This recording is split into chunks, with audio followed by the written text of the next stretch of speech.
Bismillahirrahmanirrahim. Assalamualaikum warahmatullahi wabarakatuh. Perkenalkan, nama saya Egit. Nomor induk mahasiswa 1921 11424. Jurusan Teknologi Hasil Pertanian, Fakultas Pertanian, Perikanan dan Peternakan, Universitas 19 November Kolaka. Baiklah, di sini saya akan menjelaskan sedikit tentang pangan fungsional dan pangan simbiotik. Pangan fungsional. Menurut Undang-Undang Pangan Nomor 18 Tahun 2012, pangan adalah segala sesuatu yang berasal dari sumber hayati, produk pertanian, perikanan, perkebunan, kehutanan, perairan, dan air. Menurut The International Food Information, mendefinisikan pangan fungsional sebagai pangan yang memberikan manfaat kesehatan di luar zat-zat dasar. Adapun menurut Badan Pengawas Obat dan Makanan, pangan fungsional adalah pangan yang secara alamiah maupun telah melalui proses mengandung satu atau lebih senyawa yang berdasarkan kajian-kajian ilmiah dianggap mempunyai fungsi-fungsi fisiologis tertentu yang bermanfaat bagi kesehatan. Sifat penting pangan secara umum yaitu fungsi utama sebagai asupan zat gizi yang sangat esensial untuk keberlangsungan hidup manusia. Fungsi kedua sebagai sensori atau pemuasan sensori seperti rasa yang enak, rasa, dan tekstur yang baik. Fungsi ketiga secara fisiologis menjadi regulasi bioritme, sistem syaraf, sistem imunitas, dan pertahanan tubuh. Penggolongan pangan fungsional menurut American Diet Association yaitu: pertama, pangan yang secara alami kaya akan serat pangan larut, misalnya dedak gandum. Kedua, pangan yang secara alamiah terbukti berkhasiat bagi kesehatan tetapi belum memperoleh persetujuan FDA, misalnya bawang putih. Ketiga, pangan yang telah difortifikasi atau diperkaya dengan tujuan untuk meningkatkan kandungan gizi atau komponen lainnya yang dihubungkan dengan pencegahan atau pengobatan penyakit atau kondisi klinis lainnya, misalnya beras yang diperkaya dengan kalsium. 4. Pangan yang seutuhnya yang dihubungkan dengan pengurangan resiko timbulnya penyakit, misalnya telur ayam kaya omega 3, susu fermentasi sebagai makanan probiotik, oligosakarida sebagai prebiotik, tomat kaya likopen. 5. Dietary suplemen atau suplemen pangan, misalnya minuman yang diperkaya antioksidan. Jepang merupakan negara yang pertama kali mengembangkan dan memasarkan pangan fungsional. Agar suatu produk pangan dapat dikategorikan sebagai pangan fungsional adalah harus memenuhi persyaratan di antaranya. 1.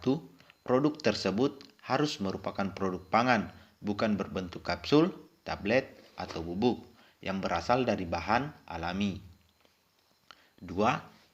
Produk tersebut dapat dan layak dikonsumsi sebagai bagian dari diet atau menu sehari-hari.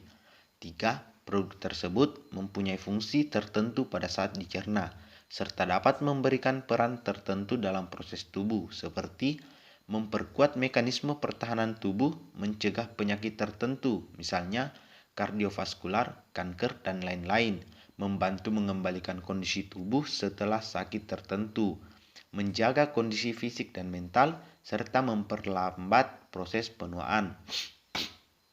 4. Jenis sifat fisik dan kimianya, serta kualitas dan jumlahnya dan aman dikonsumsi. 5. Kandungannya tidak boleh menurunkan nilai gizinya. Pangan fungsional Jepang.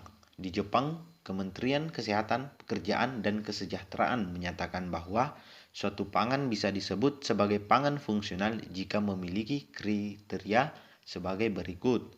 1. Pangan tersebut harus dapat meningkatkan fungsi, diet, dan kesehatan.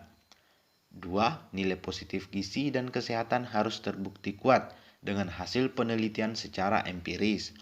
3. Anjuran konsumsi dari pangan tersebut harus mendapatkan persetujuan dari ahli gizi dan kesehatan. 4. Pangan dan komponen ingredients yang terkandung di dalamnya harus aman sesuai dengan diet seimbang. 5. Ingredients pangan yang terdapat di dalamnya harus terkarakterisasi secara jelas dalam hal sifat fisik, dan kimia, baik secara kuantitatif maupun kualitatif. Metode yang digunakan untuk menganalisa dari sifat tersebut harus disertakan dengan jelas. 6. Ingredients pangan yang terdapat di dalamnya tidak boleh menurunkan nilai gizi dari pangan tersebut. 7. Pangan tersebut harus dikonsumsi sesuai dengan asupan dan cara yang normal. 8. Pangan tersebut tidak boleh dalam bentuk tablet, kapsul, atau serbuk. 9. Ingredients pangan yang terdapat di dalamnya harus berasal dari komponen alami. Pangan fungsional di Eropa. Parlemen dan Dewan Uni Eropa sejak tahun 2007 telah mensahkan peraturan baru di bidang klaim gizi dan kesehatan terhadap pangan. Peraturan tersebut diharapkan dapat memberikan keyakinan dan perlindungan kepada konsumen mengenai kesalahpahaman ataupun klaim yang kurang benar. Selain itu, diharapkan dapat menciptakan iklim kompetisi yang sehat serta inovasi yang semakin berkembang antar perusahaan pangan fungsional di Uni Eropa. Menurut Chen dan Rodriguez Cerezo, sampai tahun 2004 terdapat 304 produk pangan dengan 503 komponen ingredients fungsional yang teridentifikasi memiliki karakter pangan fungsional yang beredar di pasar Uni Eropa. Ada 168 perusahaan di wilayah Uni Eropa yang sedikitnya memproduksi satu jenis produk pangan fungsional dengan rincian hampir setengah dari jumlah di atas berkantor di pusat di Jerman, selebihnya berkantor pusat di Inggris, Spanyol, Belanda, Perancis, Italia, Austria, Finlandia, Belgia, dan Denmark. Lebih jauh lagi ada sekitar 26 perusahaan Amerika, 11 perusahaan Jepang, dan 30 perusahaan di luar Uni Eropa yang memasarkan produk pangan fungsionalnya di Uni Eropa. Jenis-jenis pangan fungsional. 1. Pangan fungsional alami adalah pangan yang tersedia di alam dan tidak mengalami proses pengolahan. Contohnya adalah buah-buahan dan sayur-sayuran yang dimakan segar. 2. Pangan fungsional tradisional adalah pangan fungsional yang diolah secara tradisional, contohnya tempe, dadih, dan sebagainya. 3. Pangan fungsional modern adalah pangan fungsional yang dibuat secara khusus dengan menggunakan perencanaan dan teknologi khusus. Contohnya adalah pangan khusus untuk penderita diabetes, seperti diabetasol dan diabetamil. Pangan simbiotik. Simbiotik berasal dari kata sin yang berarti sinergis dan biotik yang artinya hidup. Simbiotik merupakan probiotik dan prebiotik yang dikombinasikan dalam produk makanan. Lebih jelasnya lagi, definisi dari simbiotik adalah kombinasi dari probiotik dan prebiotik yang dapat mempengaruhi jumlah mikroflora dalam saluran cerna dengan meningkatkan jumlah substrat sehingga dapat memacu pertumbuhan bakteri probiotik terutama Bifidobacteria dan Lactobacilli.